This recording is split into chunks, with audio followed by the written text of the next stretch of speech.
Hi everyone, welcome to Best Recipes with Sharon. Today I will show you how to make my very own version of homemade beaver tail pastry. And this is a well-liked Canadian treat, and you can make it many different ways. So I'm going to get right to making it and show you what the ingredients are. So start by placing half a cup of lukewarm water in the mixing bowl. And then add 5 teaspoons of quick rising yeast. And also add a half a teaspoon of white sugar. And let that sit to dissolve together for about 10 minutes.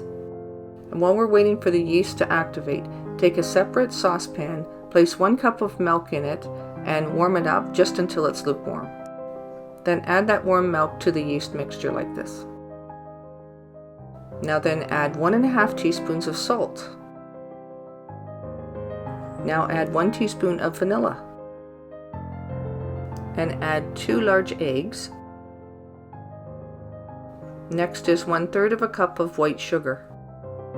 And also 1/3 of a cup of canola oil.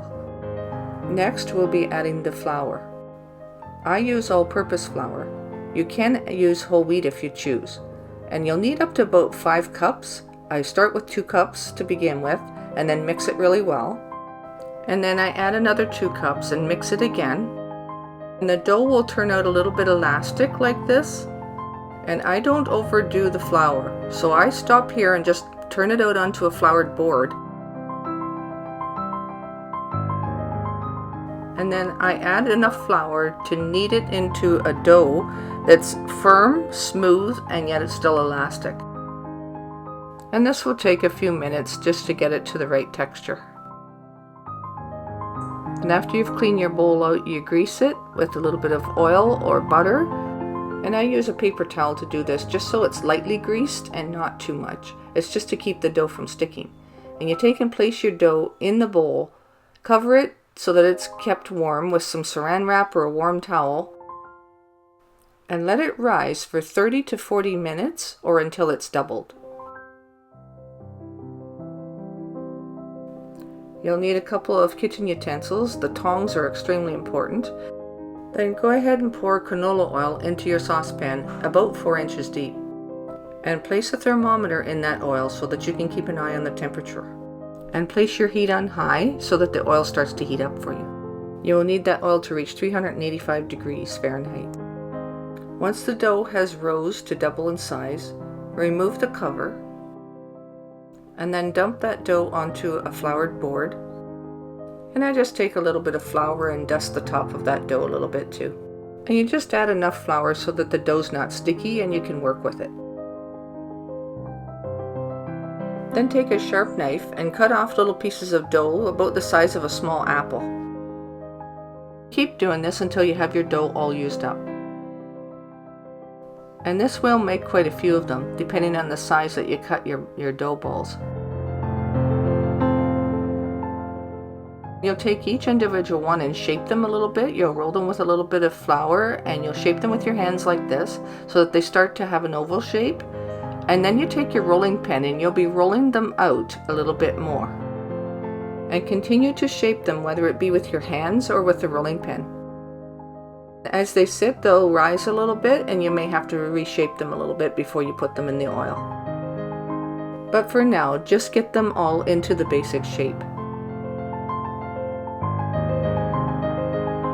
And remember, they don't have to all be exactly the same or absolutely perfect, because as they rise, they change their shape a little bit anyway, and that's the beauty of them. So you roll them to be about 1/4 of an inch thick. And as you can see, we have quite a few ready to go here. So now on to the next step. The oil has heated up to 385 degrees. So we're ready to place our first one into the oil. And when working with oil, you need to stay right with it.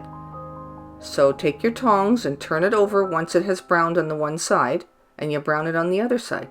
And it only takes a few minutes per side. And you can see why you need the tongs. And so you'll do the same thing with each and every one of them. And as you can see here, the dough will form little pockets of air sometimes. Be careful with that because those little pockets or little bubbles are very hot. So if you go to bust them open with the tongs, be careful that you don't get burned. Don't bust them too awful much because it will contribute to the flakiness and light texture of the pastry. And you do have to control the bubbles a little bit while they're cooking, or it just kind of puffs up into one big balloon. And sometimes taking the tongs and holding it underneath the oil for a little bit helps it to cook a little bit more evenly. So now that they're fried to a golden brown, I'm going to place them on a cookie sheet that has a little bit of parchment paper on it. And as you can see, I prefer to deep fry them. I like the flavor. But if you're wanting to cut back on the amount of oil or fat that's in it, you can bake them at 350 degrees on a cookie sheet with parchment paper on it for about 15 to 18 minutes. Now I like them done this way, so I'm going to show you how I like them. I start with some peanut butter. I place it in a bowl and I melt it in the microwave. And depending on how much you have, how long you need to do that for, but only for a few seconds. And then you take and place the melted peanut butter into a Ziploc baggie and set that aside until you're ready to decorate with it. Then take some chocolate hazelnut spread and spread that over the top of your beaver tail, and smoothing it out until it's nice and even on top. Then sprinkle it with peanut butter Reese's Pieces, fairly generous amount of them like this.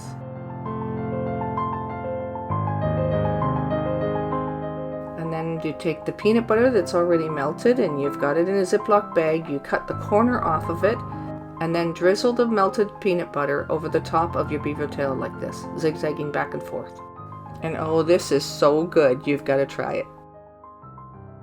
This one's with some Nutella and some bananas sliced over the top and some powdered sugar.